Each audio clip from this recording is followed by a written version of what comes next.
the latest Nigerian returnees from Libya.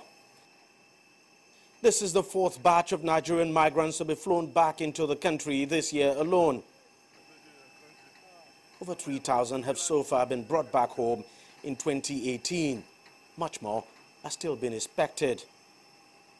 Most of them had left Nigeria by road, traveling through the treacherous Sahara Desert to Libya, where they had hoped to cross the Mediterranean Sea to Europe. But they failed in their attempt. And now they're back, but with very traumatic tales. When I left Nigeria to Libya, I took through Niger. After Niger, we have to take Sahara Desert. Because that Sahara Desert is not something you advise your worst enemy to go through. A lot of Nigerians lost their life there. A lot of Nigerians. There was a lady we met in the desert. After 3 days, she lost her 3 children.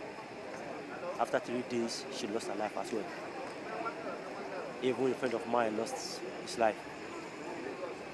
And when you are on that journey, you don't have anybody to call for rescue because everybody is on his own.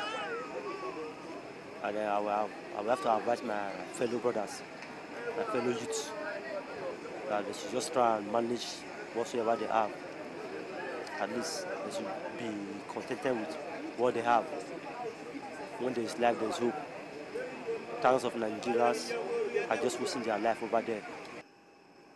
The repatriation process is being facilitated by the International Organization for Migration with funding from the European Union.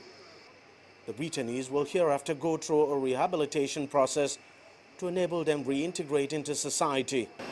This is meant to provide support to returnees to regain their social and economic status, and that includes psychosocial support, business skill support, that includes setup of micro businesses, and of course the community aspect, where we identify areas where a large number of returnees go back to, and then we implement mini projects that would resolve some of the social issues and economic issues that the community has, and then thereby employing returnees and unemployed youth on the ground.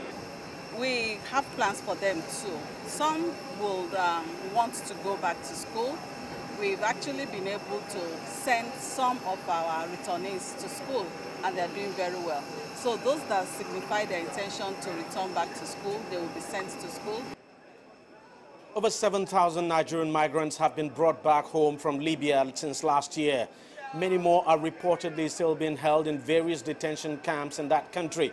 The government plans to return around 5,000 in the first quarter of this year. But while some are returning, others are still defying the odds and making the treacherous journey to Libya, hoping to end up in Europe. Deji, Badmus, CGTN, Lagos, Nigeria.